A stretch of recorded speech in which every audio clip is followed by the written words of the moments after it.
What's up YouTube, this is Coaster here, and today I will be doing a pre-ranking video for Hershey Park's coasters. Alright, just to give you a heads up, around June, July-ish, me and a group of friends will be going down to New Jersey and Pennsylvania to go down to Six Flags Great Adventure, Nickelodeon Universe, Hershey Park, Knoebels, possibly Dorney Park, and possibly Kennywood. And we will also be doing a little bit of challenges. I might vlog. I will definitely be getting some footage and all that stuff, get our credits up, and to get my friends over their fears.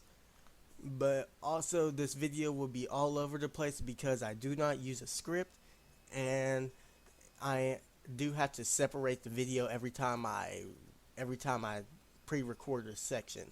Alright, let's get on to the video.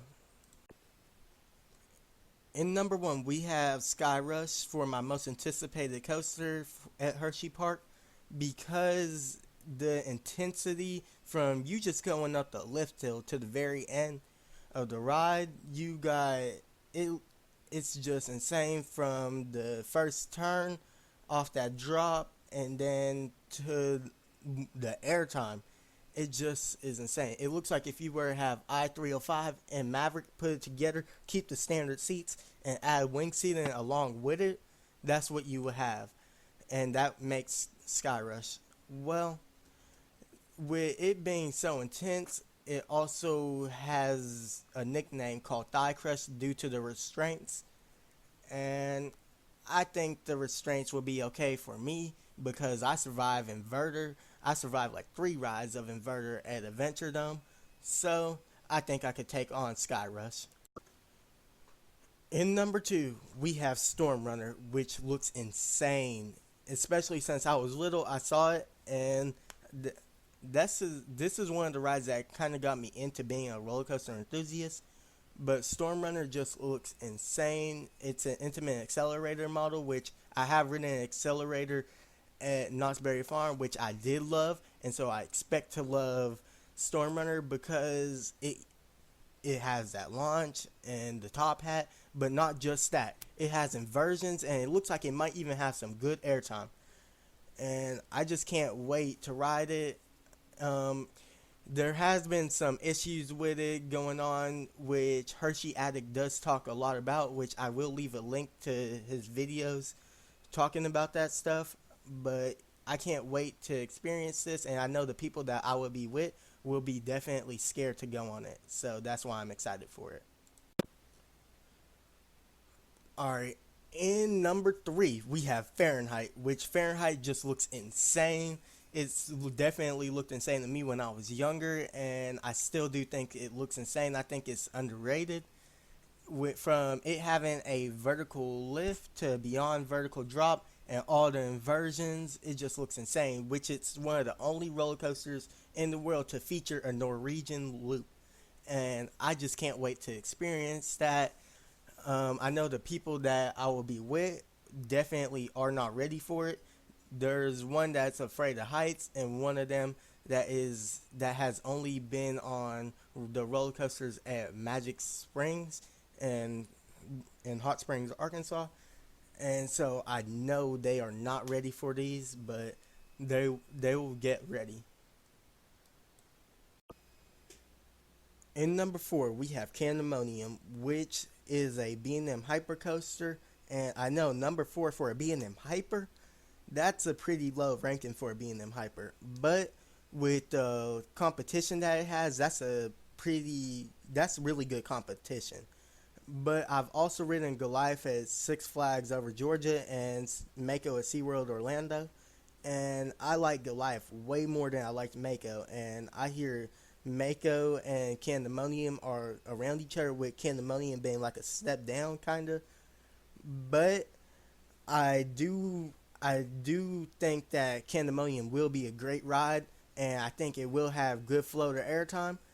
And I think it'll be really fun, especially for the people that I'll be with. And I think I'll love the ride, just that it won't be in my top 5, or it won't be in my top 3.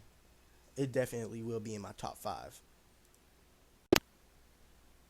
In number 5, we have Great Bear, the park's B&M invert, which it looks insane from the helix, just so you can take in all the views right before the first drop, to all the whip that you get on all the inversions. And you're flying right by the park midway, so everyone can get shots of you. You know, it's going to be amazing. And so far, I've ridden 5 B&M inverts, with it being the 3 Batman clones, over Georgia Magic Mountains and over Texas's. And I've ridden Montu and Silver Bullet. Montu at Busch Gardens, Tampa, and Silver Bullet at Knott's Berry Farm. And I love them. And I just think that it's going to be perfect for the people that I'm with and me, because the people that I'm with, one of them has ridden a Batman clone and liked it, and one of them has ridden a Vekoma SLC and loves it. In number 7, we have Super Duper Looper, which is a Schwarzkopf looping coaster, which is a classic for the park and all of the East Coast pretty much. But this ride is perfect for a beginner who's trying to move on to the intermediate stage for roller coasters. And I just think that this is a good ride. I love the setting, and I was supposed to go on the New Revolution back when I went to Magic Mountain, but we didn't, because we decided that we should get a more intense credit, and therefore we did, which we wrote X2. No regrets for that, but with me missing that, that means that I didn't get the chance to experience the classic Revolution. So that means that this will be the closest I can get to the Revolution before I go back to California, and I think the people that I'll be with will love the ride too. In number 8, we have Sidewinder, which is the park's Vekoma Boomerang. And I know that's a high ranking for a Vekoma Boomerang, especially at Hershey Park. But I heard that Hershey keeps up with their Boomerang. They have vest restraints on their trains. And I hear that it's pretty smooth for the most part. And the people that I'm with, including me, have not ridden a Boomerang yet. We've ridden Mr. Freeze, or we've ridden the X Coaster. That was the closest thing we came to riding a Boomerang. But the reason why Boomerang's so high is because of the intense ride experience that I hear that you get from them. And so I personally cannot wait to experience that. And I hope the people that I'm with will like the ride, because I'm pretty sure I will. In number 9, we have a tie between both the Lightning Racers, which are 2 dueling slash racing GCI Woodies. And I just think that this ride's going to be fun, or these rides are going to be really fun. I think it'll be really fun to have one friend in one train, one friend in the other with me, and we all have like a challenge. If you lose, then you have to do a punishment with you riding a ride that you don't like, or you trying out food that you're not ready to try, or something like that.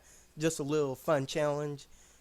Hopefully I will be able to record this, put it on a vlog maybe. You never know. But yeah, so I have Lightning Racers in number 9, and I think the layout is pretty good.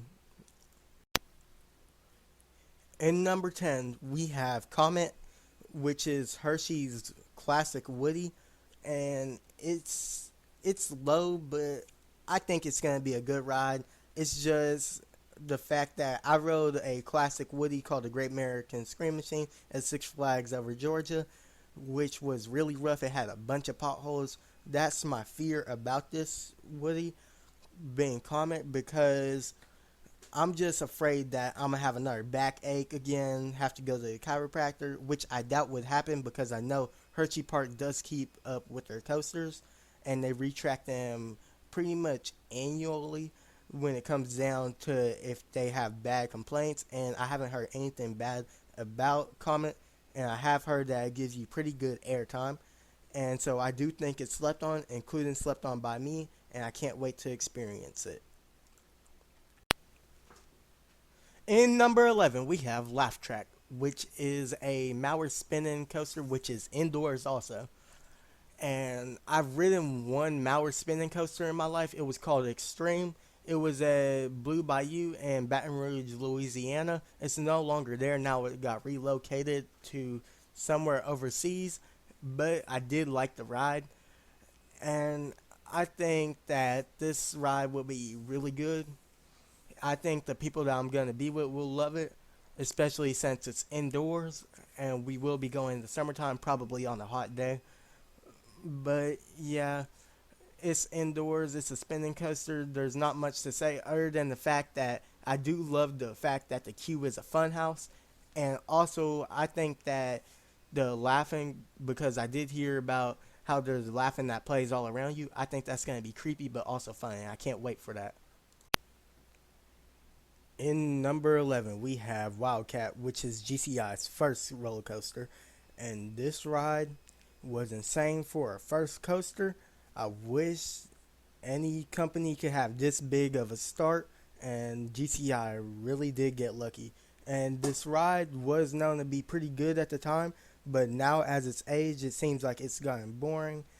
And I stand by this opinion. It looks boring except for one moment where it looks like kind of like some lateral airtime. But other than that, the ride looks boring. It looks like it might have a little bit of airtime, but I also hear it is pretty rough. But I think for the people that I will be with and me, I think we'll be able to enjoy it, at least from what it comes of it. And so, yeah, that's why it's placed at number 11. In number 12, we have Wild Mouse, which is a Wild Mouse coaster, which I've only ridden one Wild Mouse, and that was the one at Disneyland. I think it's called Disney or Goofy's Flight School, but I'm not sure. I haven't been there since I was like, I think I was around 6 when I rode it. And so Wild Mouse is one of the only standard mice that I have seen at a park. But I have ridden a few spinning wild mice, and I did like them. So I'm expecting to like Wild Mouse. Is just not. It's just not big enough for a top tier coaster, and so that's the reason why it's ranked so low. But also, I think it's gonna be fun with the laterals for me to slam into my friends and pay back one of my friends for something that they did to me at a fair one time. In number 13, we have Trailblazer. Trailblazer is an aerodynamics mine train coaster, and well, it's not much to it other than it's a mine train. You could get a few good views, but one thing that I do like about it is that it is located like right in the middle, basically, of Storm Runner.